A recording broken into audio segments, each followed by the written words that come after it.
Election की बहुत ज़्यादा तैयारी चल रही है। हालांकि इलेक्शन में टाइम है, लेकिन फिर भी तैयारी ज़ोरों शोरों से चल रही है। तो यूपी में ऐसे ही भाजपा ने एक मिशन तैयार किया है। 2027 तक का प्लान उनका रेडी है। हर ट्रिक अपनाएगी, 3 बड़ी योजनाओं से लुभाएगी, नौकरियां देकर युवकों को खींचेगी। तो चलिए देखते हैं इस बार यूपी में भाजपा क्या करती है। यानी कि योगी आदित्यनाथ जी। केंद्र में प्रधानमंत्री नरेंद्र मोदी के नेतृत्व में पहली बार भाजपा सरकार ने हैट्रिक लगाई है। अब 2027 में यूपी में भी लगातार मुख्यमंत्री योगी आदित्यनाथ के नेतृत्व में भाजपा की लगातार तीसरी बार भाजपा सरकार बनाने की तैयारी चल रही है, क्योंकि 2 बार ऑलरेडी योगी जी जीत चुके हैं। भाजपा के संगठन योजनाओं के बाद राष्ट्रीय स्वयंसेवक संघ, योगी सरकार और भाजपा पूरी तरीके से इस मिशन पर काम करेंगे। राजनीतिक विश्लेषक मानते हैं यूपी में भाजपा सरकार की हैट्रिक के लिए राजनीतिक दांवपेच की हर ट्रिक अपनाई जाएगी। चाहे तो आप देख लेना क्या क्या ट्रिक अपनाई जाती है। हरियाणा विधानसभा चुनाव में भाजपा की जीत ने नई ऊर्जा का एक संचार दिया है और हरियाणा में भी बीजेपी आ चुकी है। इसलिए नई ऊर्जा के साथ मिशन 2027 के लिए प्लान तैयार हो चुका है। चलिए आपको बताते हैं। पटेंगे तो कटेंगे, आओ हम सब मिलकर भला करते हैं। शुभ दीपावली। वाह। विकास गुप्ता जी का कहना है आगरा में लगी होर्डिंग है ताकि हिंदू वोट बैंक में बिखराव न हो। मथुरा में हुई आरएसएस की राष्ट्रीय कार्यकारी मंडल की बैठक में संघ प्रमुख मोहन भागवत और मुख्यमंत्री योगी आदित्यनाथ जी के लंबी बातचीत होती है। उसके बाद संघ के सार कार्रवाई में सीएम योगी जी के बटेंगे तो कटेंगे, एक रहेंगे तो नेक रहेंगे पर मोहर लगाई जाती है। चलो देखते हैं। 3 पहले चरण में एक ही मकसद पर काम करेंगे कि हिंदू वोट बैंक में किसी भी कीमत पर बिखराव ना हो, हिंदू अपनी साइड होना चाहिए। इसको पूरा करने के लिए बहराइच दंगे जैसे घटनाओं को मुद्दा बनाया जाएगा और इस पर अच्छा दांवपेच खेला जाएगा।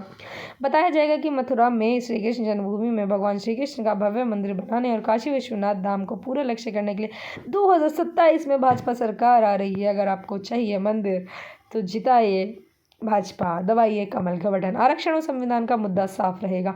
राष्ट्रीय स्वयंसेवक संघ और उसके 32 सहयोगी संगठन में मिशन 2027 की तैयारी में जुटे चुके हैं। गली गली जाकर वही भाजपा भी जिला, मंडल और प्रदेश स्तर पर दलित और पिछड़े वर्ग की जातियों का सम्मेलन कर यह संदेश देगी भाजपा आरक्षण को मजबूत पक्षधर है।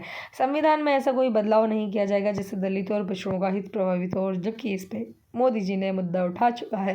विकास के माइलस्टोन बनेंगे, एक्सप्रेस वे, एयरपोर्ट और फिल्म सिटी बनेगी नोएडा में। नोएडा में तो बन रही है ना, हमारे घर के बगल में। सरकार के सूत्रों का कहना है कि प्रदेश में निर्माणाधीन एक्सप्रेस और एयरपोर्ट का निर्माण विधानसभा चुनाव 2027 से पहले पूरा कर लिया जाएगा। और अब बचे आखिरी के 2 साल, तो इसमें तो दिखाना है कि हमने क्या क्या किया है।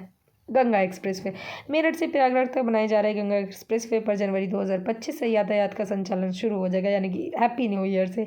यह देश का एक लंबा एक्सप्रेसवे होगा। 2023 तक इन दोनों और इंडस्ट्रियल कॉरिडोर विकसित करने की भी योजना है।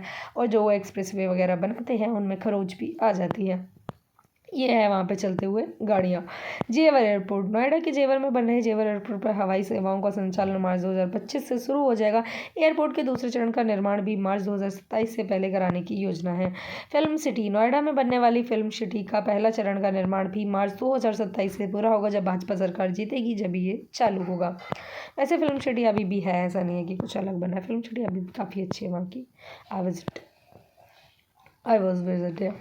महाकुंभ 2025 से पहले ही मनाएंगे मोहन। प्रयागराज में जनवरी फरवरी 2025 में प्रयागराज महाकुंभ का आयोजन किया जाएगा। कुंभ में श्रद्धालुओं के लिए सरकार अंतर्राष्ट्रीय स्तर की यातायात सुरक्षा, आवास, भोजन की व्यवस्थाएं कर रही है। कुंभ में 40 करोड़ से अधिक पर्यटक और श्रद्धालुओं के पहुंचने की बिल्कुल जाएंगे। शासन के पूर्व अधिकारी मानते हैं लोकसभा चुनाव से पहले यूपी में भी अनुसूचित जनजाति ओबीसी वर्ग के आरक्षण में कोटे में सरकार ठोस निर्णय लेगी। इस निर्णय से अनुसूचित जाति में कोरी, वाल्मीकि, सोनकर, धोबी, खटिक, धनुक सहित अधिक दलित जातियां भाजपा के पक्ष में लामबंद हो सकती हैं। वहीं ओबीसी में भी आरक्षण लागू करने से राजभर, निषाद, केवट, मल्लाह, बिंद, पाल, बघेल, बुर्जी सहित अन्य पिछड़ी जातियों के वोट बैंक को साधने की कोशिश की जाएगी। यूनिफाइड पेंशन पर होगा निर्णय। केंद्र की मोदी सरकार ने कर्मचारियों को राहत देने के लिए यूनिफाइड पेंशन योजना यूपीएस लागू की है। इसके तहत कर्मचारियों को रिटायरमेंट के बाद सुनिश्चित पेंशन दी जाएगी। यह राशि रिटायरमेंट से पहले 12 महीने के एवरेज बेसिक पे 50% होगी। कर्मचारी 25 साल की सेवा के बाद इस पेंशन को पाने के हकदार होंगे। अगर किसी पेंशनभोगी की मौत हो जाती है तो उस वक्त तक मिलेगा पेंशन को 60% परिवार को मिलेगा।